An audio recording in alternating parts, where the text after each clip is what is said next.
one of the most important truths of Guilty Gear, something that we all must understand. But as Lord Naoki has said, to be clear, this is something normally you should pay for, but instead, you should just watch the ads. Okay, so what is one of the most important truths for Guilty? I'm about to tell you some super macro, really important shit about Guilty Gear that if you internalize this, your mindset and mentality about this game will be much better. I'm actually going to relate this to Milia a little bit because when we talk about characters, and when I talk to people, especially people who either they've played other fighting games but haven't played Guilty Gear, or they're just like a new fighting game player, maybe they're a smasher who's playing Guilty Gear for the first time, they talk about, they'll tell me like, okay, you're fucking capping about Milia.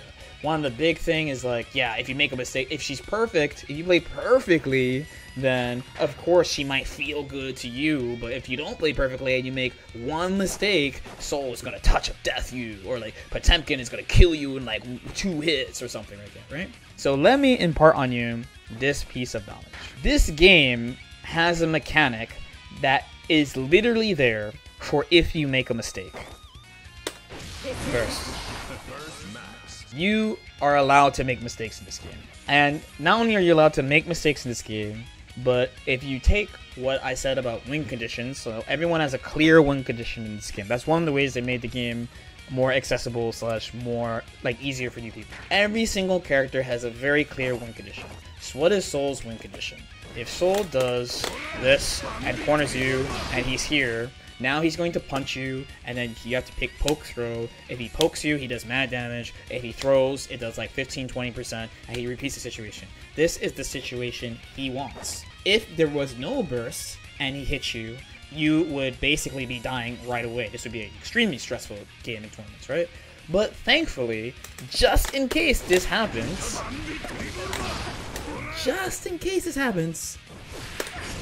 we can send the opponent full screen and reset to neutral and try again. I'm actually not going to go over everyone's win conditions because I have a whole video on win conditions, like what every character's win condition is. But you need to put these two ideas together. If you think things like Milia can't win unless she plays absolutely 100% perfectly, then you are missing a huge part of the game, and your perspective of the characters is going to be misplaced. And it's probably part of the reason why discourse on characters is so crazy too, like how crazy people think Soul is, how crazy people think Ram is, and also why some people might not recognize Milia's strengths also. I'm gonna, instead of using Milia, we'll do Milia last. If you remember, Potemkin's goal, his win condition, is to get next to you, knock you down, get next to you, and poke throw you. Whether he does it with God of the Impact, or he does it with Close Slash, his +4 Close Slash, it doesn't matter. You might be like, this match is terrible for Milia, because if she makes a mistake, she instantly is deleted. And if you play this match the wrong way, you would be correct if you don't understand the burst and that you have a thing to save you one time burst. Okay? So obviously Pop Buster does a lot of damage. Okay, on Milia, this is we checked earlier. It's like 207. It's a lot. It's over 200. So it's close to 50% on Milia.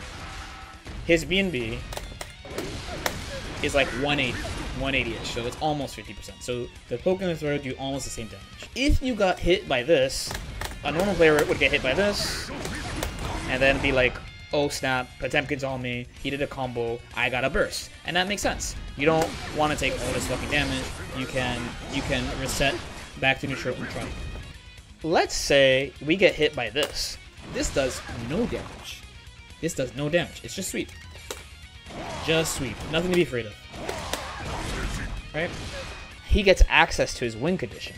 So if you didn't burst his sweep because you thought it doesn't do a lot of damage, it's not scary, I'm fine, and he does a sequence like this. Of course, this would be super, super ideal, but we're going to use this as an example. It's fine. Doesn't matter.